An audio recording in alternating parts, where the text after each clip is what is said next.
Hi, my little tater tots. How are you today? All right, so we have been talking about percents and how they work with fractions and decimals. And today I'm going to teach you something new about percents. It's a way to solve percent problems. And it's using something that we call a proportion. All right. So let me explain to you what a proportion is first, okay? Let's start by opening our notes book to the next clean note page that we have. And we're going to put a header up top, solving percent problems. Okay? And so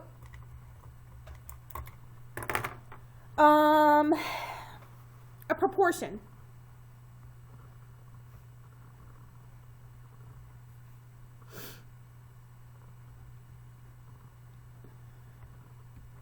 So a proportion says that two ratios, remember ratios can be fractions, right? Because ratios are special fractions.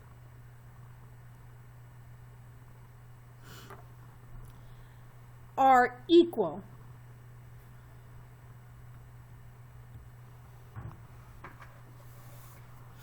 Okay, so let me give you an example of using a proportion.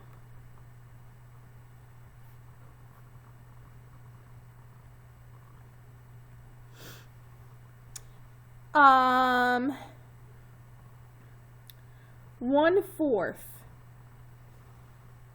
It equals 25%, right? Because we learned that last week or the other day when we were talking about fractions and percents, how to convert a fraction to a percent. Okay, so 1/4 equals 25%. So if we write it as a proportion,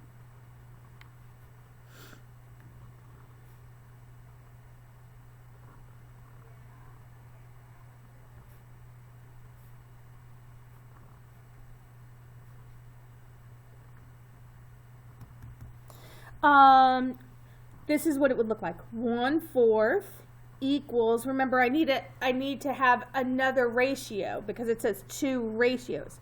So I can't use the percent, but I can convert the percent to a different kind of ratio, which is a fraction, right? So if I change 25% to a fraction, remember what we said? We said we take the percent and we put it over a denominator of 100. So this right here, this is a proportion.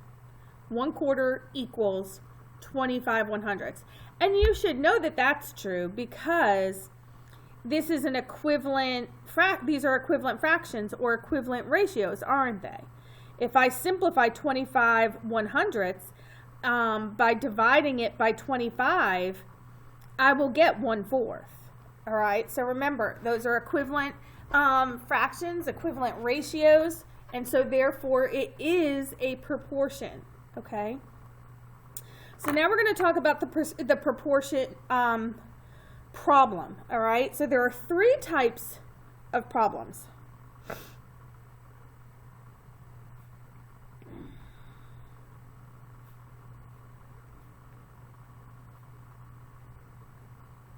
Three types of proportion problems.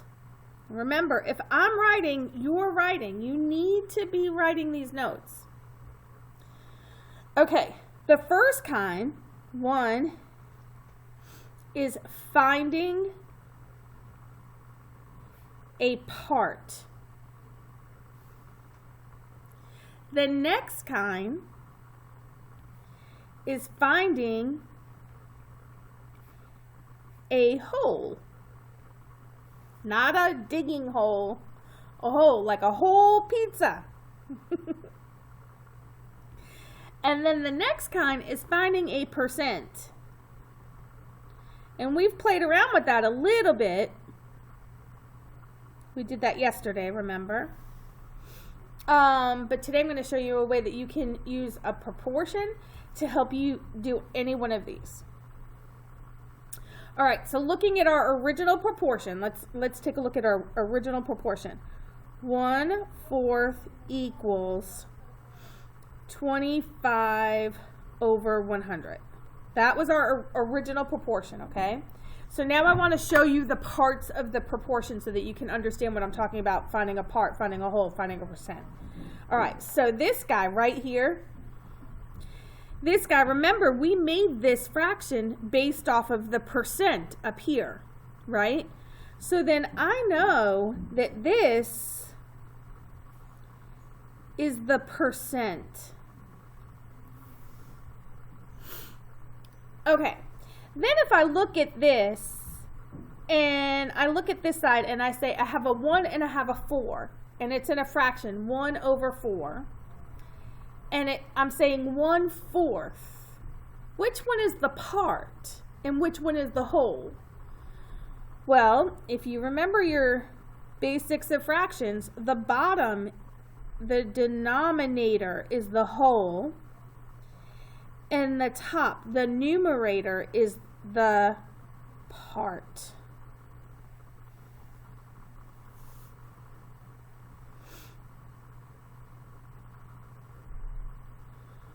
Okay, and so now I want you to take one more look at this proportion, and I want you to think of it in a little bit different way, okay?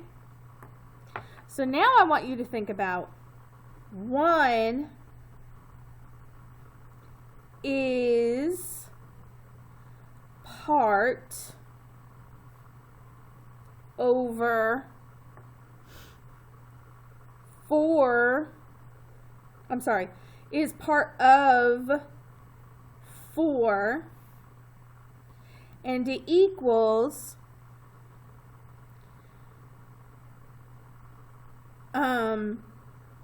25%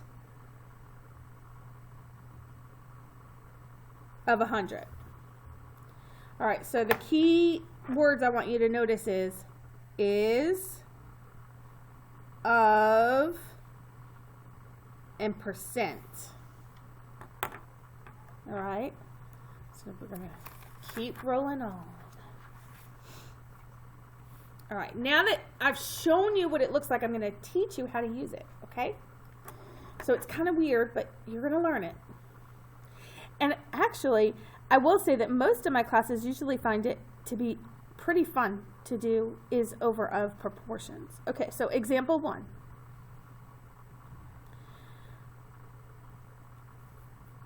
What percent of 15 is 12? So that's our question. That's what we're going to try and solve.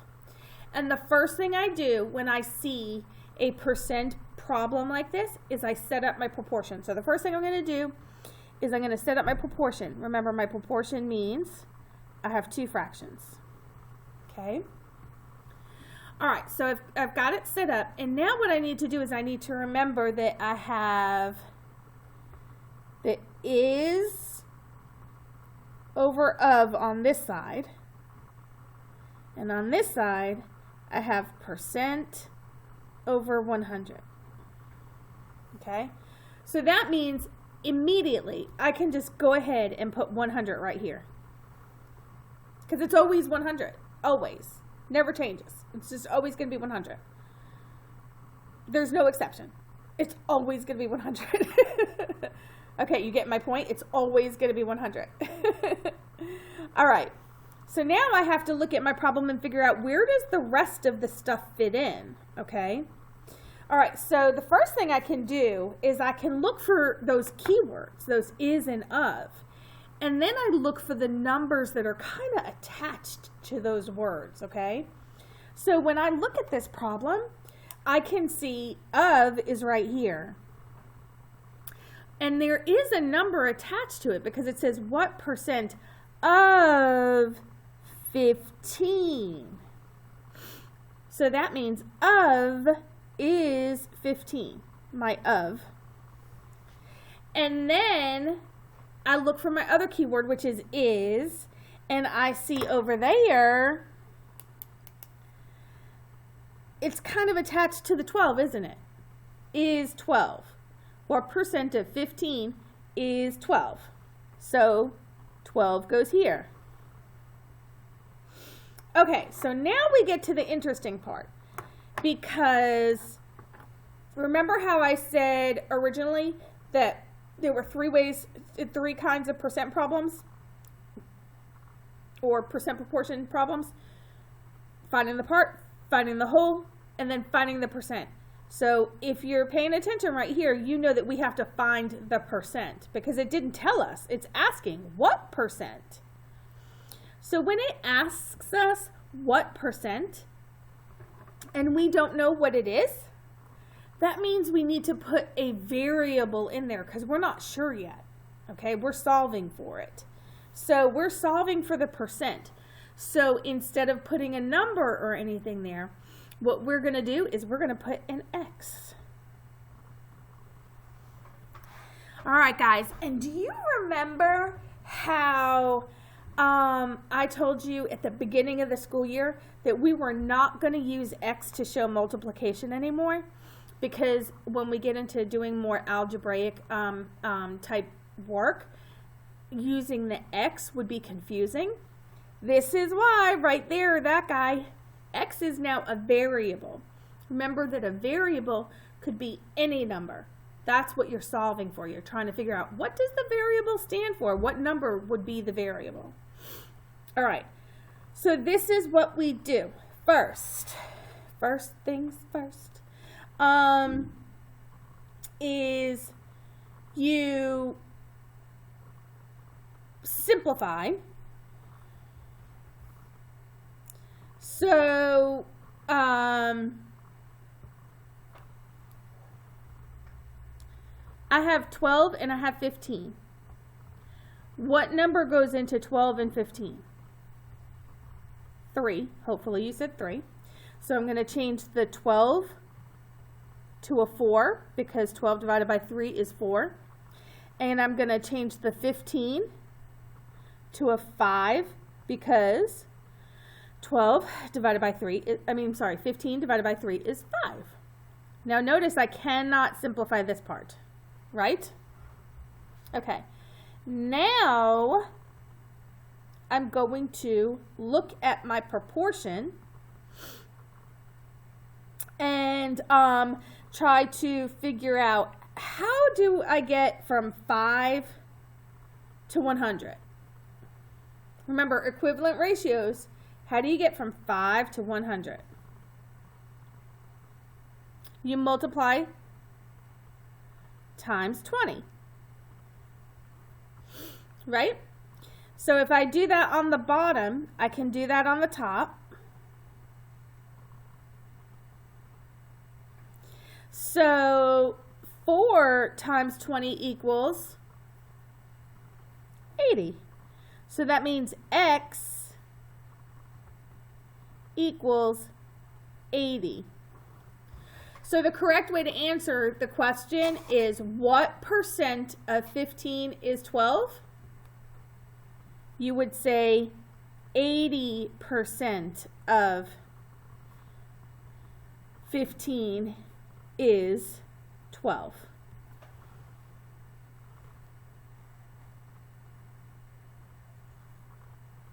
Okay, we're going to do another one. Ready? All right, so let's do example number 2.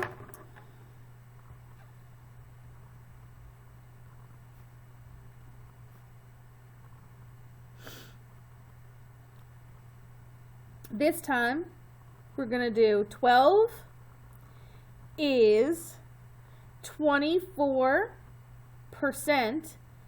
of what number? Okay, remember, once again, the first thing we're going to do is write down our percent proportion. We're going to start our proportion.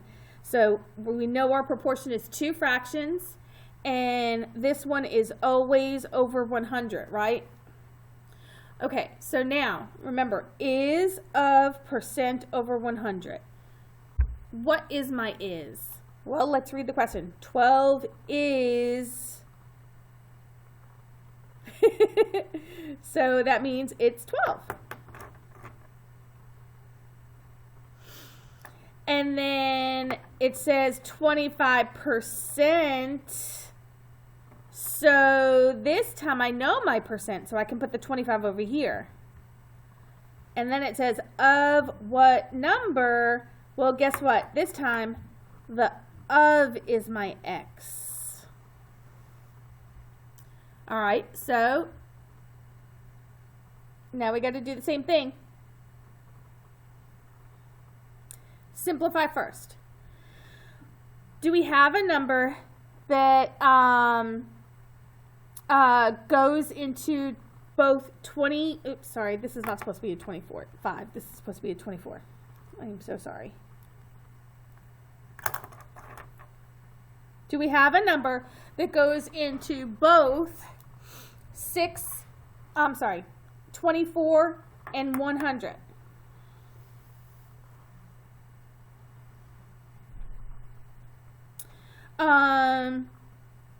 The answer is yes. The number is oh my goodness. The number is 4. 4 goes into both. So 24 divided by 4 is going to give me 6. And 100 divided by 4 is going to give me 25. Now, once again, I'm doing the same thing, only this time I'm going this way. So how do I get from 6 to 12? I multiply times 2. And whatever I do to the bottom, to the top, I do to the bottom. So how do I get from 25 to x times 2? I'm going to get x equals 50. So the answer to my question is, if x equals 50, 12 is 24% of 50. And that kind of makes sense, because if you look at it, 12 is about almost a quarter of 50. And 24 is almost a quarter of 50. 24% is almost a quarter of 50. So it kind of makes sense. So if you're asking yourself, does my answer make sense? Then that would work. All right, last one. Sorry, guys. I know this is a long lesson, but this one takes lots of practice, okay? All right, so this time we're doing what number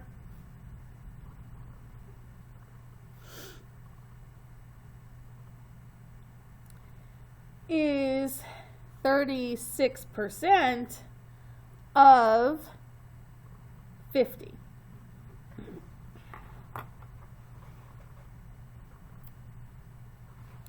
Okay, so what number is 36% of 50?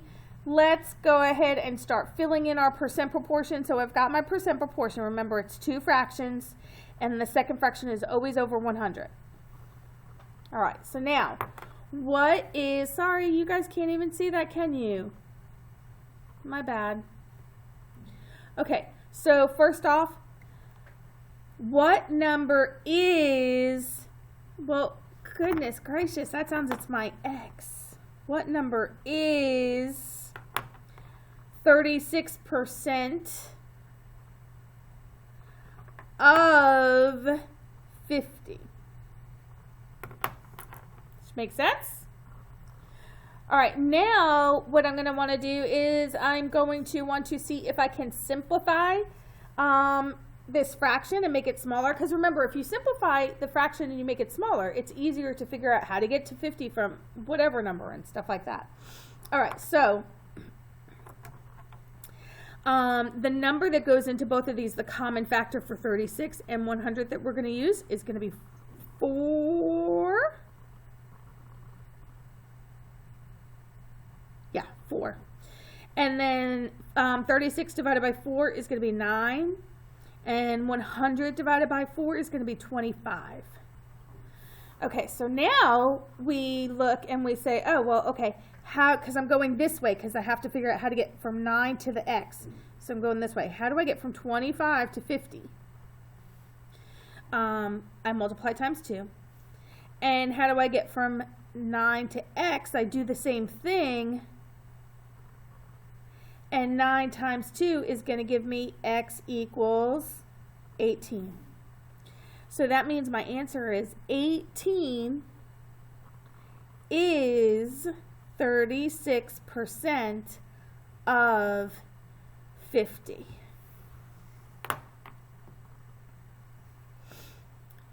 Whew.